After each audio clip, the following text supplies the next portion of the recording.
একটি দোয়া দিনে ৩ বার পড়লে আল্লাহ তাআলা জান্নাত দিবেন এবং জাহান্নাম থেকে মুক্তির ব্যবস্থা করে দিবেন।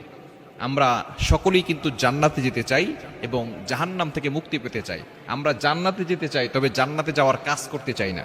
আল্লাহ তাআলা জান্নাতটাকে সহজ করে দিয়েছেন।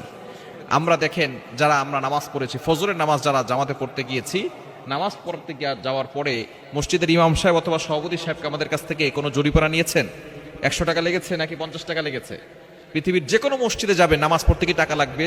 বুঝা গেল আপনি ফ্রিতে মসজিদে ঢুকে জান্নাতে যেতে পারেন, কোনো সমস্যা নাই। কিন্তু সিনেমা হলে যেতে টাকা লাগে কি লাগে না? ওয়াইফাই বিল আছে না নাই? ডিশের বিল আছে না নাই? মদ খাইতে টাকা লাগে কি লাগে না? গাঞ্জা খাইতে টাকা লাগে কি লাগে না?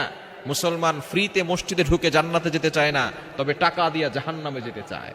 আল্লাহ তাআলা জান্নাতটাকে সহজ করে দিয়েছেন। আপনি ৫ ওয়াক্ত নামাজের পরে, বিশেষ করে দিনে ৩ বার ৫ ওয়াক্ত নামাজ পড়বেন, ফজরের নামাজের পরে ৩ বার এই দোয়াটা পড়বেন। আল্লাহুম্মা ইন্নী আসআলুকাল জান্নাহ ওয়া আউযু বিকা মিনান নার। আল্লাহুম্মা ইন্নী আসআলুকাল জান্নাহ ওয়া আউযু বিকা মিনান নার। আল্লাহুম্মা ইন্নী আসআলুকাল জান্নাহ ওয়া আউযু বিকা মিনান নার। নবীজি সাল্লাল্লাহু আলাইহি ওয়াসাল্লাম জানিয়ে দিয়েছেন, যদি কোনো ব্যক্তি দিনে ৩ বার জান্নাত চায়, জান্নাত আল্লাহর কাছে বলে, আল্লাহ তোমার অমুক বান্দা তোমার কাছে জান্নাত চেয়েছে ৩ বার, আল্লাহ তুমি তার জন্য জান্নাতের ব্যবস্থা করে দাও। আর কোনো ব্যক্তি যদি জাহান্নাম থেকে মুক্তি চায় আল্লাহর কাছে ৩ বার, জাহান্নাম সরাসরি আল্লাহর কাছে বলে, আল্লাহ তোমার অমুক বান্দা জাহান্নাম থেকে মুক্তি চেয়েছে ৩ বার, আজকের দিনে আল্লাহ তুমি তাকে জাহান্নাম থেকে মুক্তির ব্যবস্থা করে দাও। সরাসরি জান্নাত জাহান্নাম আল্লাহর সাথে কথা বলেন এবং আল্লাহর কাছে ফরিয়াদ করেন যে ব্যক্তি এই দোয়াটা করেন। সুতরাং আপনি প্রতিদিন ফজরের নামাজের পরে ৩ বার পড়বেন, মাগরিবের নামাজের পরে ৩ বার পড়বেন। আল্লাহুম্মা ইন্নী আসআলুকাল জান্নাহ ওয়া আউযু বিকা মিনান নার। আয় আল্লাহ, আমি আপনার কাছে জান্নাত চাই, আয় আল্লাহ জাহান্নাম থেকে মুক্তি চাই। এই দোয়াটা করবেন।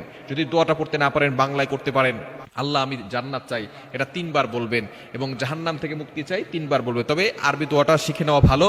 দোয়াটা খুবই ছোট্ট এবং খুবই সহজ একটি দোয়া। এগুলো ফজরের নামাজের পরে ৩ বার পড়বেন, মাগরিবের নামাজের পরে 3 বার পড়বেন। তাহলে আল্লাহ পাক রব্বুল আলামিন আপনার জন্য জান্নাতের ব্যবস্থা করে দিবেন এবং জাহান্নাম থেকে মুক্তির ব্যবস্থা করে দিবেন। দোয়াটি আবার বলে দিচ্ছি, আল্লাহুম্মা ইন্নী আসআলুকাল জান্নাহ ওয়া আউযু বিকা মিনান নার। এই দোয়াটা যে ব্যক্তি 3 বার পড়বে, আল্লাহ পাক রব্বুল আলামিন তাকে জাহান্নাম থেকে মুক্তি দিয়ে দিবেন এবং জান্নাতের ব্যবস্থা করে দিবেন। এবং আমরা কিন্তু সকলে দুনিয়া থেকে বিদায় নিব, আমাদের সকলকে কবরে চলে যেতে হবে, ঠিক কি না? We have to go back to our Lord. আমাদের সকলকে কবরে চলে যেতে হবে। কেউ আমরা দুনিয়াতে